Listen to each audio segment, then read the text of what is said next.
Çıkmaz, kimseye uğraşmasınlar.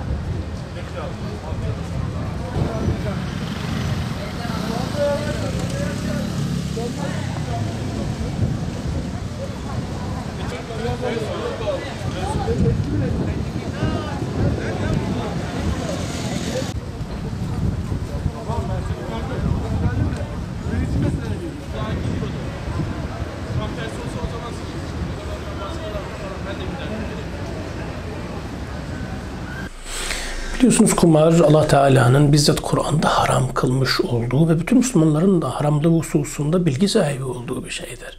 Bu hiç bilinmeyen meçhul mesele içerisinde değil. Maide suresinin ayetinde haramlardan, büyük günahlardan, kötü günahlardan bahsederken ilk içki sayılır. Peygamber Aleyhisselam'ın bütün kötülüklerin annesi diye, anası diye ifade ettiği, hemen akabinde de kumar sayılır. Kumar çok açık bir şekilde haramdır. Hatta o birkaç haram zikredildikten sonra ayette pislik ifadesi geçer bunlarla alakalı. Sadece günah olmakla kalmaz. İnsanların hayatını bu kadar kötü bir şekilde etkileyen, toplumu çok dejenere eden, dünya hayatının çalışma, üretim ve hizmet, düşünmeye dayalı olması düşündüğünüzde bununla alakalı şeyi bitiren, insani özellikleri bitiren bir şey olduğu için Kur'an özellikle ricis,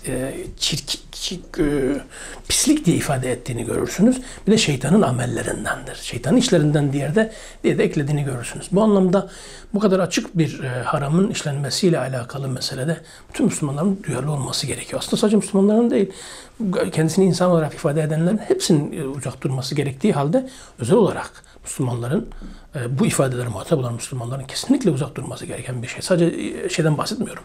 Yılbaşı vesilesiyle yoğun bir şekilde ortaya çıkan veya her ayın bilmem hangi günlerinde çekiliş yapılan bu piyangodan bahsetmiyorum. Kumar, hangi insanın kazanacağının belli olmadığı şansa dayalı bütün şeyler bizzat İslam şeriatınca haram kılınmıştır. Bütün bunlardan uzak durmak gerekiyor. Niçin?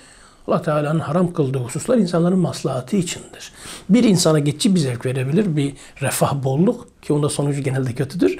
Ancak milyonlarca insanın kaybına, hüsrana uğramasına sebebiyet verdiği için kesinlikle insanların bundan uzak durması gerekiyor. Hiç bunları bilmeseydik bile Allah Teala haram kılmışsa tamamen çekinmek gerekiyor ki biliyoruz da zaten. Burada önemli bir noktada devlete düşüyor. Devlet bırakın bu gibi kurumların çalışmasını serbest bırakmak, devretmek veya teşvik etmek gibi hususları kesinlikle yasaklamak zorundadır. Hele de salgın sebebiyle bu kadar yoğun bir istediği şekilde çalışma düzeni ayarlayabilme fırsatı bulmuş bir devlet yöneticilerinin bunu kesinlikle yerine getirmesi icap eder. Büfelerin kapatılabildiği, restoranların kapatılabildiği bir süreçte çok rahat bir şekilde aslında bunun önüne engel olunabilirdi. Yılbaşı gibi bizim kültürümüzle hiçbir alakası olmayan şeyler günlere denk getirip üstüne her türlü fuhuşun işlenip içki gibi bütün kötülüklerin anası diye Peygamber Aleyhisselam'ın tavsif edip nitelendirdiği bir şeyin çok yoğun bir şekilde içildiği, tüketildiği, üstüne kumarların yoğunca oynandığı böyle günlerde günah içinde günah olduğunu hissettiğinizde bunun Allah'ın gazabını çok daha fazla celbetmesi riski var ki bundan çekiniriz. Salgın gibi kendi ellerimizle işlediğimiz şeyler, günahlar sebebiyle başımıza gelmiş bu kadar büyük bir musibetin kalkmasını bırakın. Tam tersi çok daha fazla musibetlerin gelmesine sebebiyet verir ki bundan ötürü herkes fert veya toplum olarak kendisini kontrol etmeli, günahlardan uzak durmalı. Tam tersine başıma gelen musibetin sebebi olan hangi günahlarım var diye de daha fazla kendisini muhasebeye çekmeli. Yılbaşılarını buna vesile kılmalıyız. Her bir sene sonu murakabemi, muhasebemi yapayım. Ne eksik işlerim de başıma bu kadar büyük musibet geldi. Neden uzak duruyorum diye geçirmek daha eftaldır. Günahlara girmektense herkese tavsiyemiz çok daha yoğun bir şekilde kendisini günahlardan uzaklaştırabilecek şekilde muhasebede bulunmasıdır.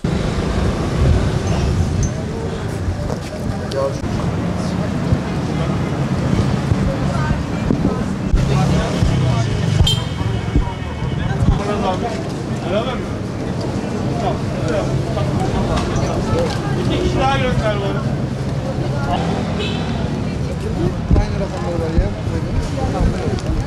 Aynı bilet, aynı şans.